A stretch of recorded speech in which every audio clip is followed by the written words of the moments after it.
The year was 1587.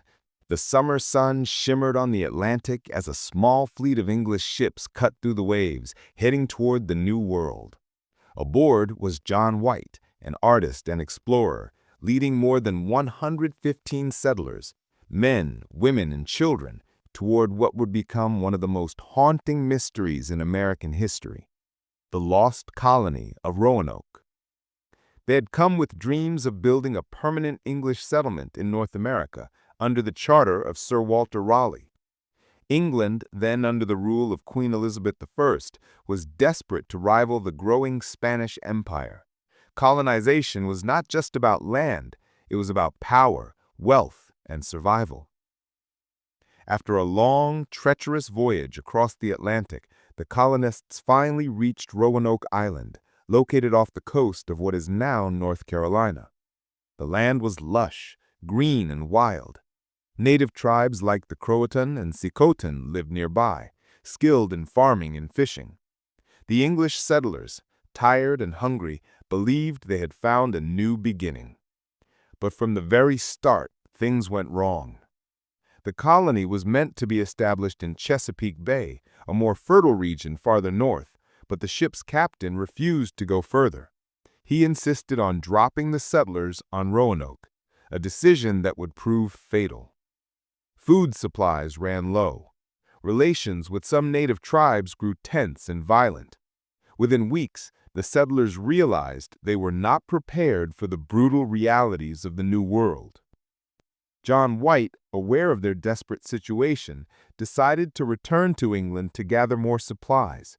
He left behind his daughter, Eleanor Dare, and his newborn granddaughter, Virginia Dare, the first English child born in America. Before leaving, White promised to return as quickly as possible. He did not know that it would be 3 long years before he could see Roanoke again. When White reached England, his timing could not have been worse. War had erupted with Spain, and the mighty Spanish Armada threatened England's very existence. All available ships were seized for battle, leaving none for rescue missions across the ocean. White was stranded, powerless to return to his family. By 1590, the war had ended, and John White finally secured passage back to Roanoke. His heart raced as the ship neared the island. He imagined his daughter waiting for him, his granddaughter playing on the shore. The closer they came, the more anxious he became. But when the English ship anchored and the crew set foot on the island, a chilling silence greeted them. The colony was gone. The houses were dismantled. There were no bodies, no signs of struggle or massacre. The settlement looked abandoned, but eerily clean, as if the people had left willingly. On a tree near the entrance to the fort, White found a single word carved deep into the wood: Croatoan. And on another tree, just 3 letters: C-R-O. There was no cross or symbol of distress, which the colonists had agreed to carve if they were in danger. White took this as a sign that they had moved to Croatoan Island, now Hatteras Island, home of a friendly tribe that had once helped them. But a fierce storm forced the ship to leave before they could investigate further. They never returned.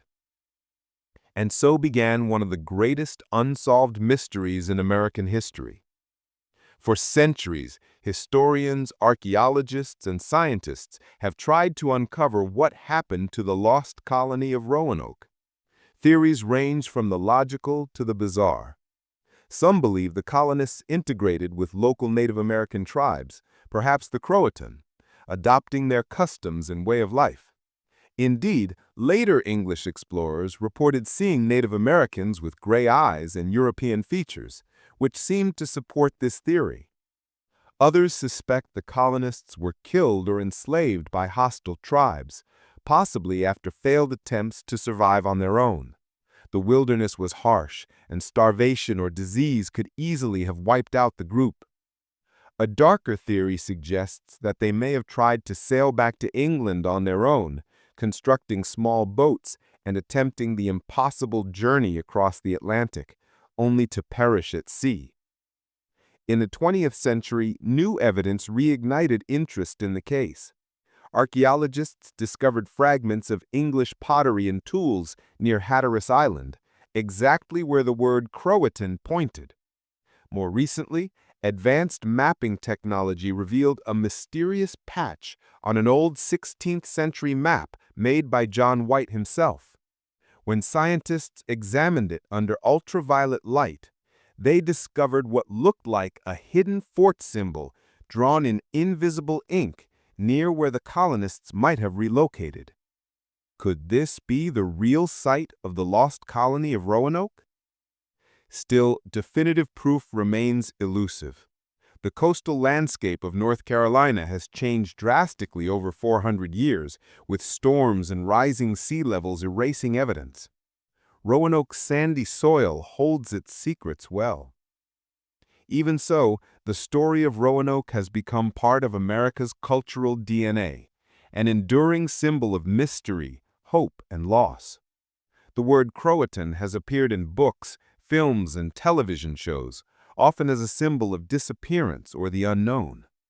Edgar Allan Poe reportedly whispered the word before his death.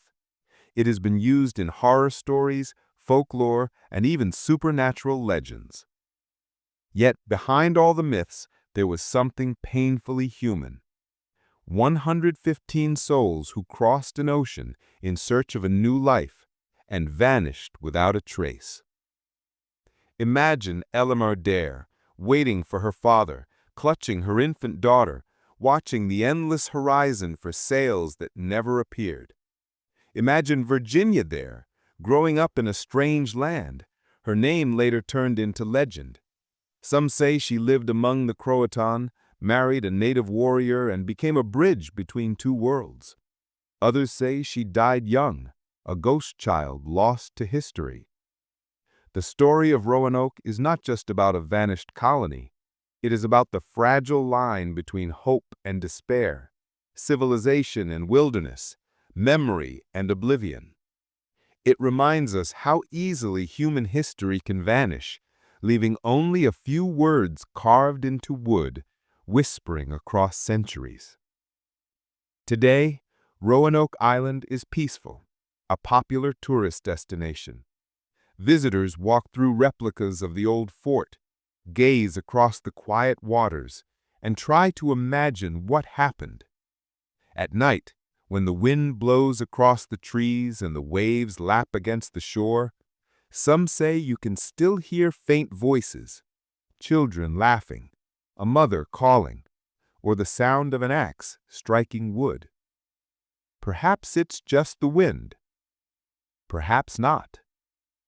The mystery endures, and somewhere, buried deep beneath the shifting sands of time, the lost colony